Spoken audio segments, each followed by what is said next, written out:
आपका खोंगा एकेडमी के YouTube channel में। मैं सुनील खोंगा, डायरेक्टर खोंगा एकेडमी। आज का वीडियो है हमारा आर्मी भर्ती से संबंधित।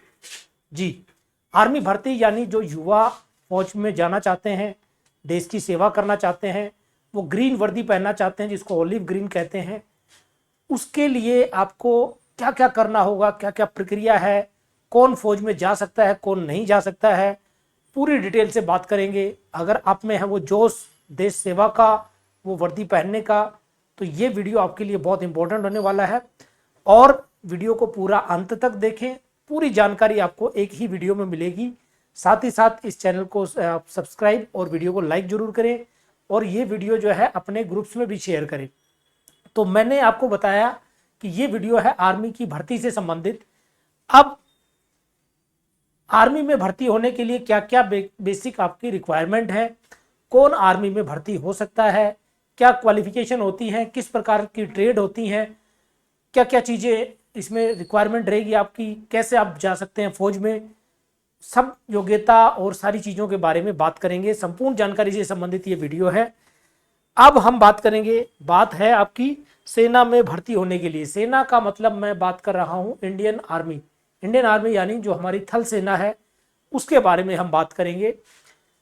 आप देख सकते हैं कि कितनी प्रकार की ट्रेड होती हैं, है ना। तो आपने बहुत सी जगह, बहुत से वीडियोज में, और खासकर जो युवा अभी जस्ट 10th पास किया है, बिल्कुल यंग है, लेकिन जोश है बिल्कुल जाने के लिए, देश का सेवा करने के लिए, कि मैं जाऊंगा फौज में, करूंगा देश के लिए कुछ, लेकिन उसको बेसिक नॉलेज नहीं है कि वो कैसे जा सकता है, क्या उसकी रिक्वायरमेंट है आर्मी में भर्ती होने के लिए, है ना। किस प्रकार से कौन कौन सी ट्रेड होती हैं, किस प्रकार की क्वालिफिकेशन आपको चाहिए, है ना। या उससे जो छोटे बच्चे हैं वो चाहते हैं कि हम फौज में भर्ती हों, लेकिन उनको पता नहीं है कि उनके लिए क्या करना चाहिए, क्या क्या फिजिकल रिक्वायरमेंट है। तो उन सब को लेकर जो है इस वीडियो में हम बात करेंगे। तो सबसे पहले मैंने बताया कि इसमें किस प्रकार की ट्रेड होती है। तो अब आर्मी में दो प्रकार से भर्तियां होती हैं। पहली जो भर्ती है उसको हम कहते हैं अग्निवीर, है ना। आप लोग काफ़ी सारी ऐड भी देखी होंगी, अग्निवीर अग्निवीर, है ना। क्या है ये अग्निवीर, इसके बारे में हम बात करेंगे, ठीक है। दूसरी जो भर्ती होती है वो है परमानेंट, है ना, परमानेंट। अब इन दोनों में फर्क क्या है ना, फर्क क्या है। देखो, सेना में दो प्रकार के रैंक होते हैं। एक होता है ऑफिसर रैंक और दूसरे होते हैं पीबीओआर रैंक, है ना। इसको बोलते हैं पीबीओआर, पर्सनल बिलो ऑफिसर रैंक। और दूसरे जो रैंक्स होते हैं वो ऑफिसर रैंक है ना। ऑफिसर के लिए आपको एक अलग से वीडियो में लेके आऊँगा, बताऊंगा कि कैसे आप सेना में ऑफिसर बन सकते हैं। अब हम बात करते हैं कि आपको फौज में जवान बनना है, पीबीओआर बनना है, तो उसके लिए क्या क्या प्रकार की ट्रेड होती है, क्या क्या रिक्वायरमेंट्स हैं, उसके बारे में बात करेंगे। अब ये अग्निवीर जो है, ये स्कीम आपने देखा होगा, ये 2020-21 के बाद कोविड आया, उसके बाद से जो है सेना ने एक बदलाव किया है रिक्रूटमेंट प्रोसेस में, और अग्निवीर, अग्निपथ स्कीम लेके आए। अग्निवीर में जो रिक्रूटमेंट होते हैं वो पीबीओआर रैंक के लिए होता है, यानी पर्सनल बिलो ऑफिसर रैंक के लिए होता है। और इनका फौज में जो एंगेजमेंट है वो केवल 4 साल के लिए है। 4 साल तक वो फौज में रहेंगे, 4 साल बाद उनको सबको भेज दिया जाएगा। फिर उसमें से 25% जो युवा होंगे उनको रिटेन किया जाएगा, उनको वापस बुलाया जाएगा, और वो फिर परमानेंटली फौज में सर्विस देंगे अपनी, जो उनकी रिक्वायरमेंट है फौज की, या उनका जो प्रमोशन क्राइटेरिया है तब तक के लिए वो नौकरी करते रहेंगे। तो ये है अग्निवीर स्कीम। अब अग्निवीर स्कीम में 2-3 चीज़ें आपको याद रखनी है। एक तो ये 4 ईयर्स के लिए है ना, 4 साल के लिए। दूसरा 25% इसमें से परमानेंट होंगे, ठीक है, परमानेंट होंगे। 75% जो बचेंगे वो सेना से सेवानिवृत्त हो जाएंगे, यानी वो बाहर आ जाएंगे, और बाहर आके वो किसी दूसरे रोजगार या कोई अपना बिजनेस या किसी प्रकार की प्राइवेट जॉब उसके लिए जो है वो कोशिश करेंगे। तो ये है अग्निवीर स्कीम, समझ में आया। दूसरा मैंने आपको बताया परमानेंट। परमानेंट रिक्रूटमेंट में सोल्जर रिक्रूटमेंट होते थे, है ना, उसको बोलते थे सोल्जर। मैं यहाँ लिख देता हूँ सोल्जर। सोल्जर यानी जवान रैंक पे भर्ती होती है, सोल्जर। इसमें अभी परमानेंट में जो डायरेक्ट एंट्री है वो केवल एक कैटेगरी के लिए है, वो कैटेगरी है नर्सिंग असिस्टेंट, ठीक है, नर्सिंग असिस्टेंट। अब नाम से आपको पता चल रहा है नर्सिंग असिस्टेंट जो है ऑब्वियसली किससे संबंधित है, मेडिकल से संबंधित है। आर्मी मेडिकल कोर में भर्ती होते हैं, एयरफोर्स का भी अपना एक मेडिकल कोर है, ऐसे ही नेवी में भी है। तो उसमें जो सोल्जर नर्सिंग असिस्टेंट भर्ती होते हैं वो परमानेंट भर्ती होते हैं, यानी वो जिस दिन रिक्रूट हो गए उससे लेके वो अपना पूरी सर्विस देंगे फौज में, जब तक उनका पेंशनेबल जॉब जब तक नहीं हो जाती कंप्लीट तब तक वो फौज में रहेंगे। अगर प्रमोशन होता जाता है तो इस प्रकार से वो नायक बनेंगे, हवलदार बनेंगे, उसके बाद नायब सूबेदार बनेंगे, सूबेदार बनेंगे, सूबेदार मेजर बनेंगे, उसके बाद उनको ऑनररी रैंक भी मिल सकते हैं। तो ये है परमानेंट रिक्रूटमेंट जो सोल्जर नर्सिंग असिस्टेंट है। दूसरा ये जो 25% है ये 4 साल बाद जो है ये भी परमानेंट हो सकते हैं। ठीक है, जो बच्चे भर्ती हुए अग्निवीर में उसमें से केवल 25% को परमानेंट किया जाएगा 4 साल के बाद सेना में अपनी सेवा देने के लिए। उसमें अलग अलग प्रकार की ट्रेड हैं, कौन सी ट्रेड है वो हम अगली स्लाइड पे बात करेंगे। अभी आप देख रहे हो अग्निवीर में कौन कौन सी ट्रेड है। अग्निवीर की अगर हम बात करें तो इसमें जो इंपॉर्टेंट ट्रेड है वो सबसे है जीडी, क्योंकि सबसे ज्यादा वैकेंसी इसी में आती है ना। जीडी, जीडी का मतलब होता है जनरल ड्यूटी, है ना, इसको बोलते हैं जनरल ड्यूटी। सबसे इंपॉर्टेंट रैंक है फौज का, है ना। सारे काम लड़ाई से लेके जितने भी काम होते हैं, युद्ध में जाने का जो काम है ना, वो सारा काम कौन करता है, जनरल ड्यूटी करते हैं अग्निवीर, या पहले सोल्जर जनरल ड्यूटी बोलते थे उनको, वो करते थे। दूसरी जो ट्रेड है वो है क्लर्क। क्लर्क को जो है आजकल ऑफिस असिस्टेंट बोलते हैं। मैं इंग्लिश में लिख देता हूं यहाँ पे, आपको आसानी से समझ में आ जाएगा। ऑफिस असिस्टेंट और एसकेटी भी बोलते हैं उसको, है ना। इसको क्या बोलते हैं, एसकेटी की फुल फॉर्म आप अगर से पूछे तो इसको बोलते हैं स्टोर कीपर टेक्नीशियन। ठीक है, ये टेक्नीशियन की प्रकार की पोस्ट है। तो या तो क्लर्क बोलते हैं, उसमें जीडी और एसडी होते हैं, दूसरा एसकेटी। आजकल इसको ऑफिस असिस्टेंट कहते हैं, यानी ऑफिस में कंप्यूटर या इस प्रकार से जो काम करते हैं सेना में रह के, उनको क्लर्क के नाम से जाना जाता है। तीसरा जो ट्रेड है वो है टेक्निकल। टेक्निकल में जो सेना की जो टेक्निकल कोर हैं उनमें जो मैकेनिक्स की जो होती हैं पोस्ट, है ना, रेडियो ऑपरेटर की पोस्ट है, वो सारी जो पोस्ट आती हैं वो किस में आती है, टेक्निकल कैटेगरी में आती है, तो उसको टेक्निकल बोलते हैं। चौथी जो कैटेगरी है वो है आपकी ट्रेडमैन। और ट्रेडमैन में भी बहुत सारी ट्रेड्स होती हैं, है ना, बहुत सारी ट्रेड होती हैं। ट्रेडमैन में जो कुछ ट्रेड का जैसे मैं नाम बताऊं आपको, जैसे मोची है ना, आपका धोबी है ना, वाशरमैन जिसको कहते हैं, सफाई वाला है, कुक है ना, मसालची है। तो इस प्रकार से बहुत सारी ट्रेडें होती हैं, है ना, बढ़ई है। तो ये सारी ट्रेड जो होती हैं इनको ट्रेडमैन के नाम से जानते हैं। तो ये चारों मिलाकर जो बनता है अग्निवीर में ट्रेड है। सबसे पहले मैंने बताया जनरल ड्यूटी जीडी, उसके बाद बताया क्लर्क जिसको ऑफिस असिस्टेंट कहते हैं, थर्ड है आपका टेक्निकल, है ना, टेक्निकल स्टाफ होता है इसमें, और ट्रेड्समैन जो बाकी जो काम करते हैं ट्रेड से संबंधित अपने, वो ट्रेड्समैन कहलाते हैं। टेलर है जैसे फौज में, है ना। अब इसमें 10वीं पास योग्यता के लिए क्या अपॉर्चुनिटी है ना, 10वीं पास। अब जो बच्चे 10th पास करेंगे इस बार, या कर चुके हैं, या 1-2 साल में करने वाले हैं, तो उन बच्चों के लिए 10th करने के बाद क्या अपॉर्चुनिटी है फौज में, सेना में, उससे संबंधित हम बात करेंगे। 10वीं पास का जो कैंडिडेट है वो सबसे पहले किस में जा सकता है, जनरल ड्यूटी में जा सकता है, जीडी, इसको जनरल ड्यूटी कहते हैं, है ना। इसी के बारे में बात करेंगे, जनरल ड्यूटी के बारे में। जनरल ड्यूटी मैंने बताया सबसे इंपॉर्टेंट वो है ना, लड़ाई में हर जगह जो है जनरल ड्यूटी का ही काम है, और इनकी संख्या भी फौज में ज़्यादा होती है, यानी वैकेंसीज भी ज़्यादा होती हैं।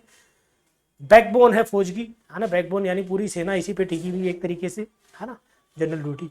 अब इसमें जो बेसिक योग्यता है वो जो मैंने बताया आपको 10th पास होना चाहिए। अब 10th में कितना परसेंटेज होना चाहिए, है ना, कितने प्रतिशत होना चाहिए, तो 45%।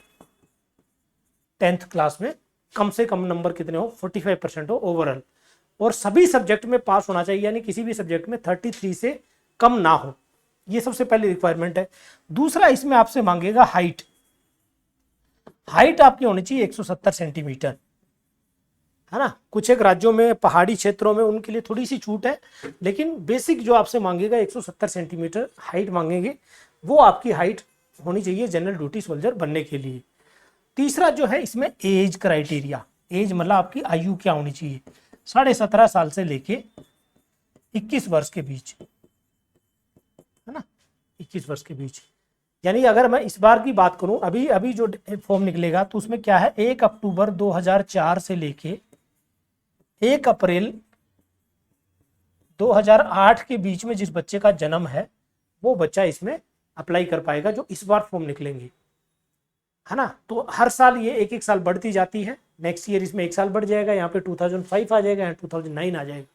तो 17.5 से 21 साल बेसिकली एज मानी जाती है जनरल ड्यूटी सोल्जर बनने के लिए। तो 3 मैंने आपको बता दी। सबसे पहले आपका 10th पास कितने % होना चाहिए, 45।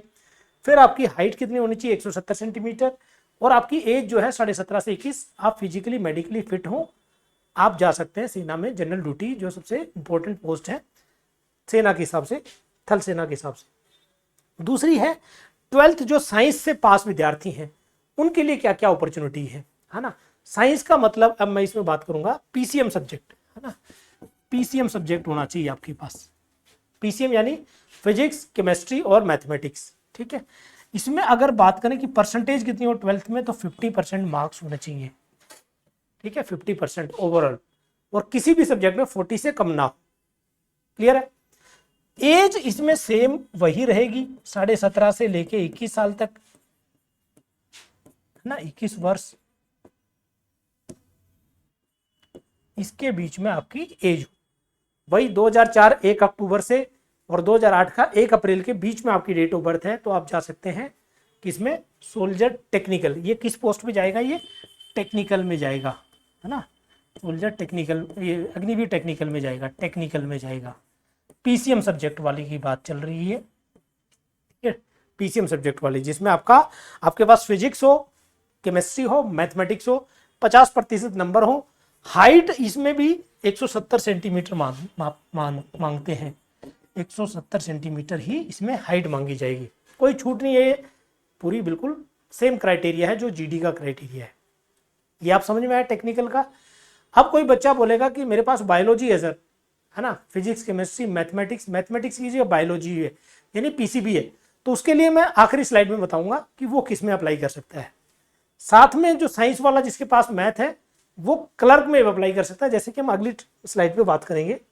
ये है 12th में जिसके पास मैथ हो, है ना, या बच्चा कॉमर्स से पास है, कॉमर्स यानी अकाउंटेंसी आपके पास है 12th में, तो आप किस में जा सकते हैं, तो आप भर्ती हो सकते हैं किसमें, क्लर्क में, ठीक है, क्लर्क में, जिसको मैंने ऑफिस असिस्टेंट के नाम से आपको बताया था ना, ऑफिस असिस्टेंट, इसमें आप भर्ती हो सकते हैं।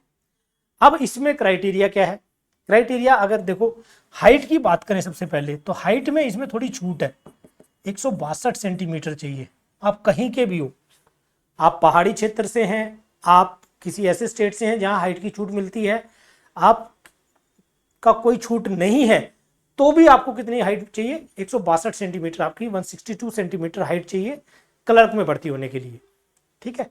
दूसरा आपकी जो क्वालिफिकेशन है उसमें क्या था, 12th हो विद मैथ, है ना, या तो विद मैथ हो या अकाउंटेंसी, है ना, इन 2 सब्जेक्ट से हो। एक बुक कीपिंग भी कहते हैं, तो जनरली ये 2 सब्जेक्ट आप मान के 12th में पीसीएम से मैथ है आपके पास, तो भी आप क्लर्क में जा सकते हैं। कई बोर्ड में आप जो है आर्ट्स विद मैथ भी ले सकते हैं, है ना। कई बच्चे ऐसे बोलते हैं, बोला सर मैं तो आर्ट्स से हूं, मेरे पास तो मैथ हो नहीं सकता, ऐसा नहीं है। कई राज्यों में, कई स्कूलों में, कई बोर्ड जो हैं उनमें ऐसा अपॉर्चुनिटी है कि जो बच्चे आर्ट्स से मैथमेटिक्स लेके जिन्होंने पास किया, यानी मैथ आपके पास है, उसके अलावा आप Sanskrit, political science, geography, history या कोई भी 2 सब्जेक्ट लेके आपने 12th की है, मैथ होना चाहिए आपके पास, तो आप अप्लाई कर सकते हैं। कितना परसेंटेज चाहिए, 60%, टोटल जो है कितना चाहिए, 60%, ठीक है। तो बड़ी इंपॉर्टेंट है, क्योंकि 60% लाना बड़ा, अभी तो थोड़ा सा ग्रेडिंग सिस्टम हो गया, पहले 60% लाना बहुत मुश्किल काम था, है ना। तो 60% मार्क्स चाहिए, और किसी भी सब्जेक्ट में 50 से कम ना हो। इंग्लिश मैंडेटरी है ना, इंग्लिश टेक्निकल में भी इंग्लिश मैंडेटरी थी और इसमें भी मैंडेटरी है, इंग्लिश आपके पास होना चाहिए, ठीक है, इंग्लिश के बिना आप नहीं कर सकते। तो ये आपकी बेसिकली इसमें रिक्वायरमेंट है। एज वो सेम एज है जो टेक्निकल और जीडी में थी, 17.5 साल से लेके 21 साल तक, यानी जो मैंने 1 अक्टूबर 2004 बताया था वहां से लेके 1 अप्रैल 2008 के बीच में जन्म, ये क्वालिफिकेशन है क्लर्क के लिए। अब इसमें क्या है, इसमें टेस्ट के साथ साथ आपकी टाइपिंग टेस्ट भी लिया जाएगा, तो आपको टाइपिंग की भी प्रैक्टिस करनी है। मैं यहाँ लिख देता हूँ अलग से, आपको पता चल जाए। टाइपिंग टेस्ट की आप जरूर प्रैक्टिस करें, थोड़ी टाइपिंग की स्पीड ठीक होगी आप क्लर्क में सेलेक्ट हो जाएंगे।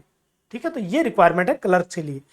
अब जो नेक्स्ट ट्रेड है वो मैंने बनाया है कि कुछ बच्चे ऐसे हैं जो बोलेंगे कि सर मैं तो केवल 8th किया, मैंने 8वीं पास हूं या मैंने 10वीं की है, मेरे 45% नंबर नहीं है, मैं कौन कौन सी ट्रेड में जा सकता हूं, मैं फौज में के लायक हूं या नहीं, या फौज में भर्ती हो सकता हूं नहीं हो सकता हूं? बिल्कुल हो सकते हैं आप, है ना। 8th या 10th पास के लिए जो सिंपल 10th पास है 33% नंबर से, वो किस में जा सकते हैं? वो ट्रेडमैन में जा सकते हैं। ट्रेडमैन में मैंने आपको बताया था 2-3 प्रकार की ट्रेड, है ना, सफाई वाला है, धोबी है ना, मोची है ना, आपका कुक है, ठीक है, मसालची है, ऐसे करके बहुत सारी ट्रेड हैं फौज में। उन सभी ट्रेड्स में आप अप्लाई कर सकते हैं। कुछ ट्रेड होंगी जिसमें 8वीं पास अप्लाई कर सकता है, कुछ ऐसी भी ट्रेड हैं जिसमें 10वीं पास बच्चा अप्लाई कर सकता है, तो वो जा सकता है ट्रेडमैन में। एज क्या चाहिए? एज मैं वही बता देता हूँ, सेम 17.5 से 21, 17.5 से 21 वर्ष ये एज होनी चाहिए आपकी। 2004 का 1 अक्टूबर के बाद और 2008 के 1 अप्रैल से पहले जन्म जिसका है वो ट्रेडमैन में जा सकता है। 33% नंबर होना चाहिए, है ना, कोई ऐसा आपका परसेंटेज क्राइटेरिया, 33% नंबर हो, आप ट्रेडमैन में अप्लाई कर सकते हैं। हाइट जरूर है, हाइट क्या है? 170 सेंटीमीटर है, 170 सेंटीमीटर ये हाइट होनी चाहिए आपकी, तो आप जा सकते हैं ट्रेडमैन में। ठीक है, तो ये आपको मैंने बताया ट्रेड का, जो आपका ट्रेडमैन में अप्लाई करना चाहते हैं उन बच्चों के लिए है। अब नेक्स्ट है नर्सिंग असिस्टेंट, है ना, ये सबसे इंपॉर्टेंट पोस्ट है फौज में, क्योंकि अभी ये परमानेंट है, बड़ी पढ़ी लिखी फौज है, बहुत ही बढ़िया जॉब है, मतलब सर्विस है, जॉब तो नहीं बोलेंगे, सर्विस है एक तरीके से। अब नर्सिंग असिस्टेंट बनने के लिए क्या योग्यता चाहिए, है ना, नर्सिंग असिस्टेंट के लिए क्या चाहिए आपको? 12th पास हो आप, कौन से सब्जेक्ट से? पीसीबी, फिजिक्स, केमिस्ट्री और बायोलॉजी, है ना, बायोलॉजी सब्जेक्ट आपके पास हो 12th में, आप अप्लाई कर सकते हैं नर्सिंग असिस्टेंट के लिए। ठीक है, कितना परसेंटेज चाहिए? 50%, है ना, 50% मार्क्स हो आपके किसी भी सब्जेक्ट में, 40 से कम ना हो, 40 से ऊपर ऊपर हो, और टोटल जो है ओवरऑल आपके कितने हो? 50% सब्जेक्ट हो, मतलब टोटल मार्क्स हो, तो आप कर सकते हैं नर्सिंग असिस्टेंट में अप्लाई। एज जो है, एज में थोड़ा सा छूट है, 17.5 से छूट नहीं है, मतलब पहले से यही है, 23 वर्ष, है ना, वो 21 था, बाकी सब में इसमें 23 वर्ष। डेट ऑफ बर्थ क्या है? 1 अक्टूबर 2002 से 1 अप्रैल 2008, है ना, ये इसके बीच में आपकी डेट ऑफ बर्थ होनी चाहिए, आप अप्लाई कर पाएंगे किसके लिए? नर्सिंग असिस्टेंट के लिए। क्लियर? दूसरा चीज इसमें एक और चीज मांगेगा, हाइट। हाइट सेम है 170, 170 सेंटीमीटर। बाकी फिजिकली मेडिकली आप फिट हो, कहीं से कोई प्रॉब्लम ना हो, और आप योग्य हो बिल्कुल सेना की वर्दी पहनने के लिए, तो बिल्कुल आप जा सकते हैं नर्सिंग असिस्टेंट में। क्वालिफिकेशन आपकी मैच करनी चाहिए उसके लिए। ठीक है, तो ये क्वालिफिकेशन होगी नर्सिंग असिस्टेंट के लिए। क्लियर? अभी थैंक यू नहीं है, तो ये मैं वीडियो लेके आया हूं आपको कि आप अपनी क्वालिफिकेशन के हिसाब से, यानी अगर आप 8वीं पास है तो किस स्टेट में जा सकते हैं, आप 10वीं पास है तो किस स्टेट में जा सकते हैं, 12th आपने कर रखी है किस सब्जेक्ट में, उसके हिसाब से कौन सी ट्रेड में आप जा सकते हैं, और कौन कौन सी ट्रेड होती है फौज में। अग्निवीर क्या है, नर्सिंग असिस्टेंट क्या है ना, अग्निवीर परमानेंट होने के बाद क्या बनते हैं, वो सारी चीजें मैंने आपको इसमें पूरे वीडियो में बताई। तो आप इस वीडियो को पूरा देखें, आप अपनी क्वालिफिकेशन के हिसाब से अपने आप को डिसाइड करें कि आपको किस ट्रेड में अप्लाई करना है, या किसके आप योग्य हैं, किस में आप भर्ती हो सकते हैं, और उसी हिसाब से अपनी प्रिपरेशन करें, तैयारी करें, फिजिकल की भी तैयारी करें, रिटन टेस्ट की भी तैयारी करें, क्योंकि सबसे पहले आपका रिटन टेस्ट होगा। और ये वीडियो आपके जो छोटे भाई लोग हैं, आपके जो कोई रिलेशन में कोई ऐसा बच्चा है जो आगे फौज में जाना चाहता है, उसके लिए बड़ा इंपॉर्टेंट हो सकता है। तो इस वीडियो को पूरी अच्छे तरीके से उनको बताएं कि देखें, और कोई अगर सवाल रहता है तो हमारा जो नीचे कॉन्टैक्ट नंबर दिया गया है, इस पर आप कॉन्टैक्ट करके पूछ भी सकते हैं। साथ में आप जो है कमेंट बॉक्स में भी कमेंट डालेंगे तो मैं उसका रिप्लाई करूंगा। ठीक है दोस्तों, ये वीडियो था आर्मी की किन किन ट्रेड में आप भर्ती हो सकते हैं उससे संबंधित। पूरा वीडियो देखें, चैनल को लाइक करें, सब्सक्राइब करें, और मैं ऐसे वीडियो जरूर लाता रहूंगा रेगुलर, ताकि आपको पता चले कि क्या क्या आपकी रिक्वायरमेंट्स हैं। तो आज के लिए इतना ही, थैंक यू, जय हिंद।